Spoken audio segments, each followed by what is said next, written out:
how about the preseason, the approach? Would you still be like that? I mean, would you not be playing guys this day and age? How would you take this on? You talked about Dallas, Pittsburgh. My second year, we're playing the Cowboys in the last preseason game. Roger Staubach drives them to the winning touchdown with 29 seconds left, throwing his 46th pass of the game in the last preseason game. Right.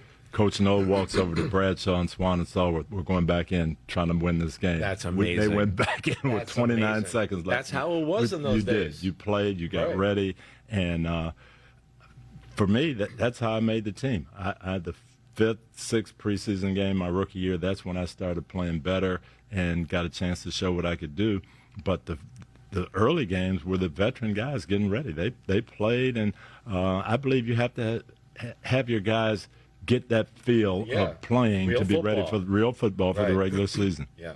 I wonder if part of the issue with it nowadays, when you consider how prevalent media is and how widespread it is, you get somebody injured in a preseason game now, you're going to get criticized in ways that never even existed in the 70s. NFL memes on everywhere. Instagram, everywhere, boom, boom, boom. Exactly right. I think that's part of it. And the salary cap, it's tougher now. You can't afford to have those big-time guys hurt, but there's a part of it getting ready, and I still think we don't get great football in early September. in the year. I agree. Well, and it's only going to get worse if they go to 18 regular season games and 2 preseason games. It's going to be harder to figure out who your best guys are and get your best guys ready to go. And those regular season games early become kind of like preseason games where you're figuring out what kind of a team you're going to be. And the problem is that game you lost in September could haunt you in January. That's right. For us, 2004, we go to New England, first game of the year. Edgerrin James had been hurt a little bit the year before. He's coming off an injury, so I didn't play him much in the preseason.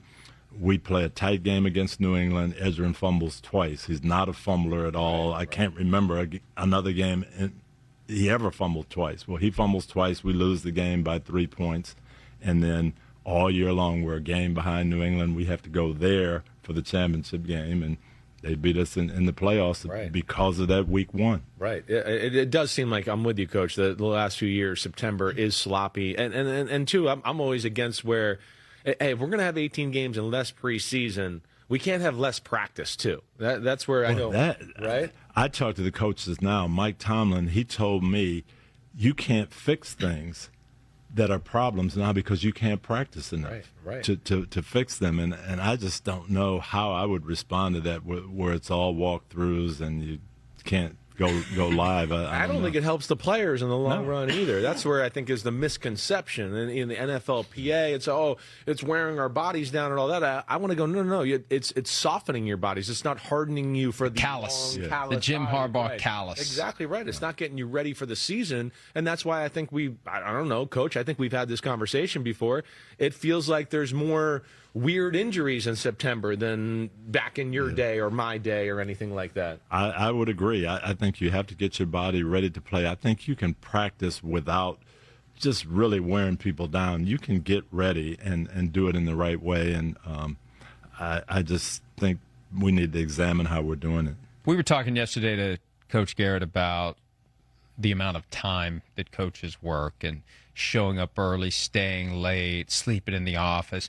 You are always a proponent of get out of the building, spend time with your families, and you need to have a confidence to do that, that what we've come up with is going to work, and we don't need to be obsessing over film and thinking about this and rethinking that. We're going to be okay.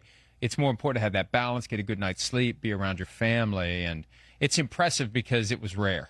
Well, I was blessed to work and play for Chuck Noll, and he won 4 Super Bowls by doing it that way. Family was important to him. He told us family was important. We used to have family practice on Saturday where you brought your kids to the biggest practice of the week and everything. But he was always at home, take care of things at the building. We'll get it done, do it efficiently, and then go home. So we win 4 Super Bowls that way. I coached there for 8 years, and then I go to Kansas City. And the first Tuesday night of the season, I come home at 2:30 in the morning. Oh, my gosh. And my wife, Lauren, says, "Where were you?" I was at the stadium. No way. Are you having an affair? What you think you were at? Right. I was just saying, what you think you were at the bar or something? This is Tony Dungy. You don't do that. But then she said, well, okay, when she finally believed I was there, she said, what did you do that you didn't do in Pittsburgh? Right. And I said, nothing. Yeah.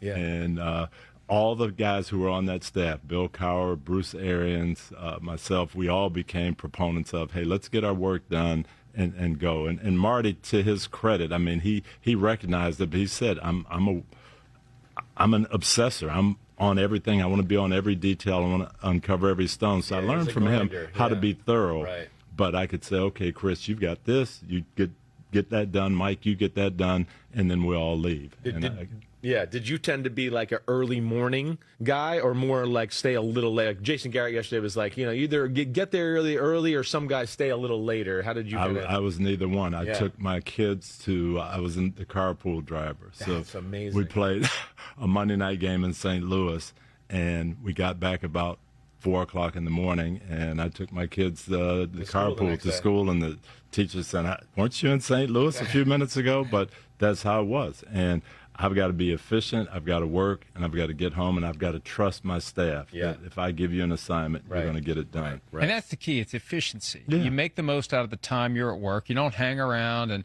talk and waste time. You get the work done because you know you got to get out of there and you got to get home. It would be easy to stretch the whole day to 2:30 in the morning if you're not being efficient. If you're being efficient, you can get out of there at a decent hour. I would go home. When I got to Minnesota, the 3 years after I worked for Marty, Herm Edwards took my spot in Kansas City. I went there to work for Denny.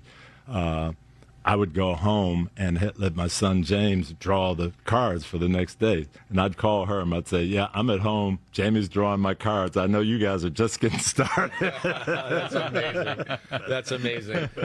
But to your point, like I was in New England and I worked there for a little where they like to stay late and grind and do that. But I can attest to I was a little bit like, especially at first, I was young and being there, and I didn't want to leave because other people weren't leaving. But I got to a point where I was like, wait, I'm having nights here where, like, I'm not worth a damn right now. Like, I'm not thinking clearly. I'm exhausted. I got to leave and do that. But there was people, like you just said with your Kansas City story, in that building that were really just sitting there not doing much, just waiting for Coach Belichick to leave, and then they would leave. And I just was always like, I don't get, what are we doing? Just a waiting game here? And that's one thing I always told my staff guys. I have things that I have to do. I've got to do press conferences. I've got to do stuff. I've got to meet with the owner. Don't stay here because I'm here. Right. Okay, you've got a job to do. When you do, when my job's done, I promise you I'm leaving. Right. So when your job is done, leave. Right. That says Jason Light. He's the one that finally gave me the guts. Jason Light. He goes, "Did you do all your work today?" And I said, "Yeah." He goes, "You ready to go and like organize for tomorrow?" I said, "Yeah." He goes, "Then leave." And I was like, okay, I'm out of here. Right? I had young kids, and I was getting there early, and I started to do that a little bit. Hi, it's Mike Florio. Thanks for watching PFT on YouTube. Hit subscribe for the latest news and analysis from Pro Football Talk.